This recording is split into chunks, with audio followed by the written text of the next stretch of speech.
Ito hong nakikita ninyo sa inyong harapan ngayon ay mga retractable baton or better known as stick guard. Ito ho yung standard size na pinakamalaki ng baton. Ito naman hong sunod ay semi. At ito hong isa ay yung maliit na version ng baton. Usually deployed na ang gumagamit ay mga babae. Maiksi lamang ho ito. Pero pwede rin to sa mga lalaki.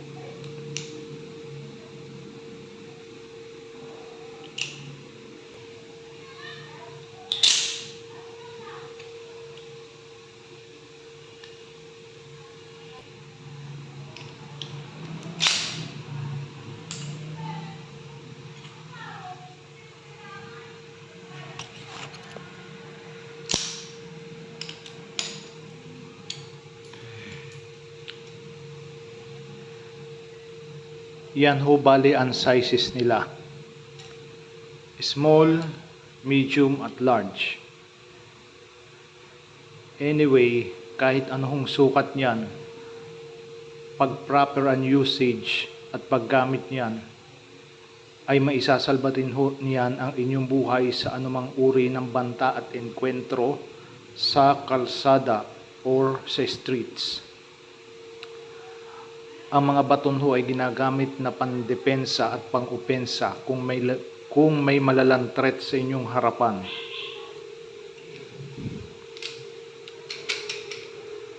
Makakabili ho kayo ng ganitong baton sa mga online tactical shops.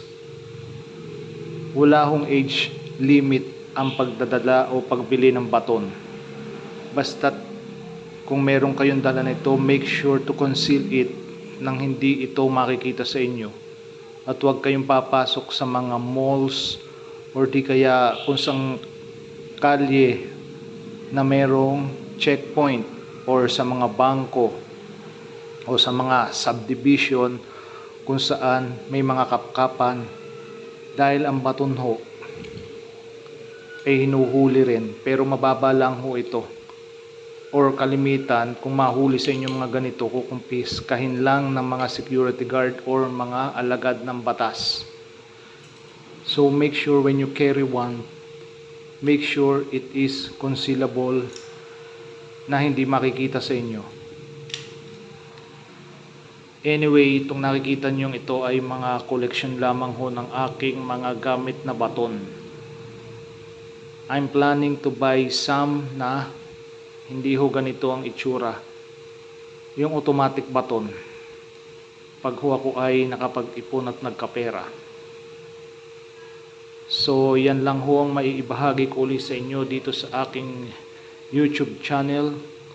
Please like, share, and subscribe for more video uploads sa mga defensive at offensive stance in the street to secure yourself and to secure your lives.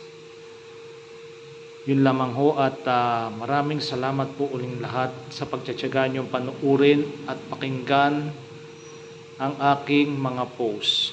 Hanggang sa susunod po uling mga info tips about self-defense at offense.